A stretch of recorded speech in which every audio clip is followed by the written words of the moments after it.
자, 뽕띠 8번째 강의입니다. 지금 지각의 현상학 2부 4장의 타인과 인간적인 세계라고 하는 데서 4절의 지각적 의식의 발견에 의해 가능해진 공존을 거기를 지금 설명하고 있습니다. 그 525페이지 맨 밑에 이런 말이 나와요. 신체는 객관적 사고가 집중을 해도 완전한 분석을 요구해서는 안 되는 바, 우리에 대한 신체, 인간적 경험의 신체, 지각된 신체의 원초적 현상으로부터 외소화되어 화학적 구조물 또는 조직물의 집합으로 변형되었다는 사실을 깨닫는 것이 오로지 문제이신 것이다.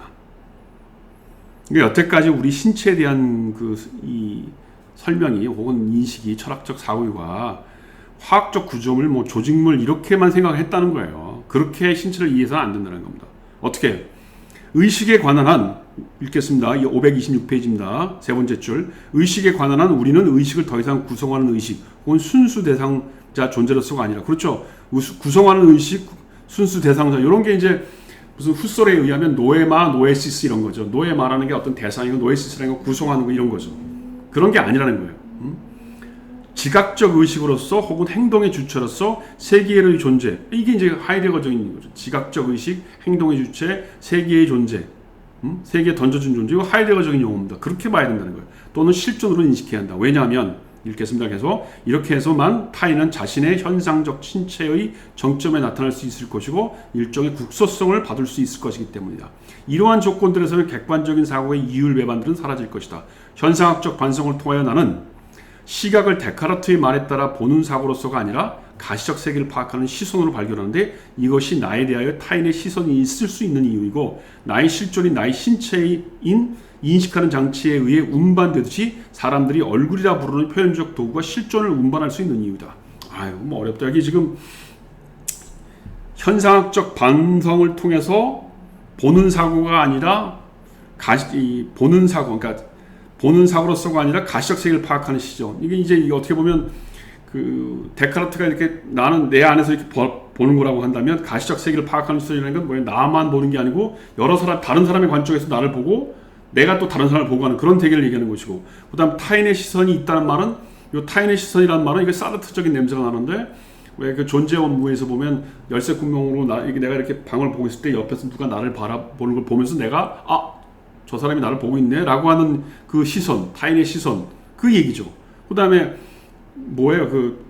얼굴이라는 표현, 이건 약간 레비나스적인 냄새가 나네요. 레비나스적인 어떤 얼굴이라고 하는 거, 이런 것들을 다 설명할 수 있는 게 뭐예요? 나의 인식의 주체를 지각적 의식으로 행동하는 주체로 혹은 세계 내에 있는 존재로 인식해야만 한다는 겁니다. 그래서 여기가 중요하네요. 526페이지 계속 중요하네요. 그 밑에 보면 이런 말이 있습니다. 다른 의식은, 그러니까 타자의 의식이죠. 다른 의식은 타인의 정서적 표현들과 나의 것들이 비교되고 확인되는 한에서만, 그리고 명확한 상관성들이 나의 몸짓과 심적 사실을 다해서 인식되는 한에서만 영역될 수 있다. 그렇죠. 내가 다른 사람을 인식하는 것, 다른 사람이 어떤 생각을 갖고 있다는 걸 알려면 그 사람의 정서적 표현을 봐야 된다는 겁니다. 그리고 그 정서적 표현이 나하고 다르네. 내가 지금 나는 기쁜 얼굴을 하고 있는데 저 사람은 좀 화를 내고 있네. 이런 어떤 확인, 다름을 아는 거, 나의 몸짓과 다른 사람의 몸짓이 다르네. 이런 것들을 통해서 다른 사람과의 교감이 가능하다는 거예요. 의사소통이 다른 거죠, 이거는. 그러니까 이게 일종의 정서적인 교감이고 신체적인 교감이에요.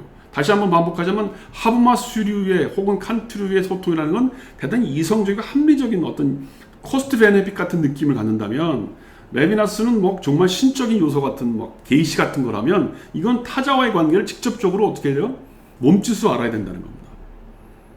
그러면서 밑에 뭐라고 얘기가 나오냐면, 생후 15개월 된 영아가 세계하고 통하는 방법이 뭐예요? 손가락을 자꾸 입에 넣고 문다는 거 아닙니까?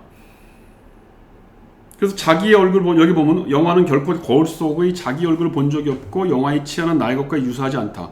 영화가 내부에서 느끼는 대로 그 자신의 입과 치아는 즉시 그에게는 무는 장치이고, 영화가 외부에서 보는 대로 나의 턱은 즉시 그에게는 동일한 의도를 능히 실행할 수 있는 것을 여겨진다는 것은 사실이다. 무는 것은 즉시 그에게는 상호 주관적인 의미를 가진다.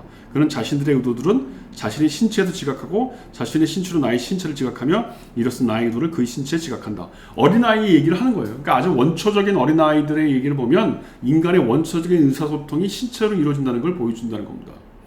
어린아이가 보면 이렇게 다른 사람을 자꾸 물고 손가락 빨고 그 사람의 표정을 본다는 거 아닙니까? 그걸 통해서 내가 이 사람이 나를 좋아하네, 이 사람이 나를 싫어하네, 이런 거를 어린아이들이 안다는 거죠. 신체를 통해서. 사실 가만히 생각해 보면 우리가 말을 통해서 다른 사람과 소통한다는 건 참 어려운 일이에요. 그렇지 않아요? 말을 통해서, 말하면 사람이 의사소통이 됩니까? 말하면 더 싸우는 것 같은데. 그렇지 않아요? 말을 안 하고 있는 게 오히려 의사소통이 더 잘 되지 않나? 그 어떤 몸짓이나 표정 보면 오히려 이 사람이 나하고한테 호감이 있구나, 아니면 반감이 있구나, 나하고 이런 주제로 생각이 다르구나, 아니다, 이미 몸짓을 통해서 알려지는 거 아닙니까? 바로 그 얘기를 하는 겁니다, 이게. 나의 의식과 527페이지, 나의 의식과 내가 체험하는 대로의 나의 신체, 나의 이 현상학적 신체와 내가 밖으로부터 보는 대로의 타인의 신체 사이에는 타인을 체계의 완성으로서 나타나게 하는 어떤 내적인 관계가 있다. 그렇죠. 나의 신체가 보고 내가 나를 알아요. 그럼 타인이 바깥으로부터 타인의 신체가 와요. 여기는 어떤 내적인 관계가 있다는 거죠. 타인의 명중성이 가능한 것은 내가 나 자신에 대하여 투명하지 않고 나의 주체성이 그 배후에 자신의 신체를 데려오기 때문이다. 좀 밑에 줄에 그러나 타인의 신체가 나에 대한 대상도 아니고 나의 신체가 타인에 대한 대상도 아니라면, 이것들이 행동이라면 타인의 정립은 나를 타인의 장 속의 대상의 지위로 변형시키지 않고, 타인에 대한 나의 지각은 타인을 나의 장 속의 대상의 지위로 변형시키지 않는다. 타인은 내가 전적으로 개인적 존재의 나 자신이라고 한다면, 내가 나를 필증적 명중성에서 파악한다면 개인적 존재가 전혀 아니다.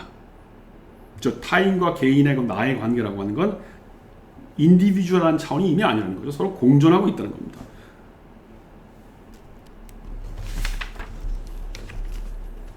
그래서 이 둘은 자신의 내재성이 갇혀있고 갇혀있는 사고의 작용이 아니라 자신의 세계에 의해 넘쳐나고, 따라서 서로가 서로를 넘칠 수 있는 존재들인 것이다.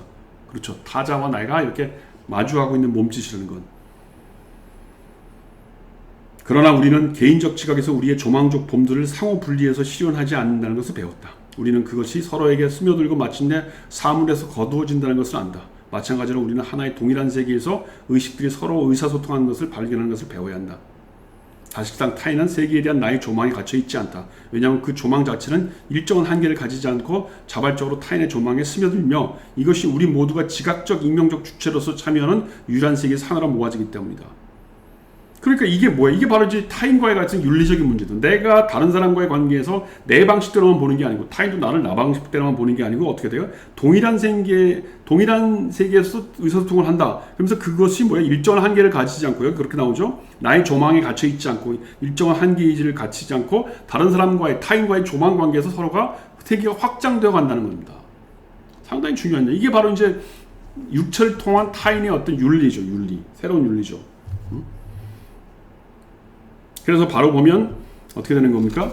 그 다음 장 제목이 뭐예요? 5장의 제목이 5절인데, 5절의 제목이 자연적 세계의 정신물리적 주체들과 문화적 세계의 인간들이 공존함.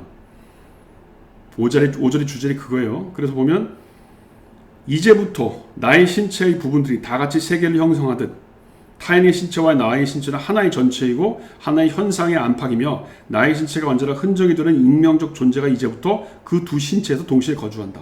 그렇죠. 타인과 신체, 나의 신체는 익명적 존재로서 같이 건조한다는 겁니다.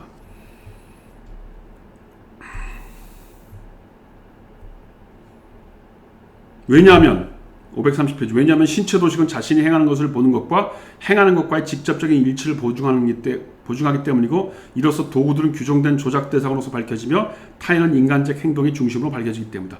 나의 신체 도식이라는 게 삶과 연결되어 있기 때문에 타인의 신체 도식이 있을 거 아니에요. 그럼 나의 신체 도식과 타인의 신체 도식이라는 건 어떻게 돼요? 하나의 조작 대상, 이죠. 조작 대상이라는 말은 무슨 말이에요? 바뀔 수 있다는 거예요. 그렇게 타인과 나의 신체 도식이 바뀌는 게 뭐예요? 그게 삶의 공존이고, 그게 의사소통이죠. 거기서 윤리가 나타나는 거죠. 도덕이 아니고 윤리가 나타나는 거죠. 조금 더 읽겠습니다. 뒤에 타인의 지각에서 본질적 역할을 수행할 특별한 문화적 대상이 있다. 그것은 언어이다. 그러니까 이제 벌써 언어에 대한 입장이 다른 거죠. 언어라는 건 지각 대상의 신체 도식과의 만남이라고 볼 수 있는 거예요. 대화의 경험 또 읽겠습니다. 대화의 경험에서 언어는 타인과 나 사이의 공통지만을 구성하고 나의 사고와 그의 사고는 하나의 직물만을 만들며 나의 말과 대화자의 말은 논의 상태에 의해 불려나오고 이것들은 우리 둘 중 어느 누구도 그것의 창조자가 아닌 공통작용에 의해 끌려나간다. 바로 이제 이런 것들이 타자로서 이 어떤 언어의 문제, 타자의 문제를 얘기하는 겁니다. 자, 그럼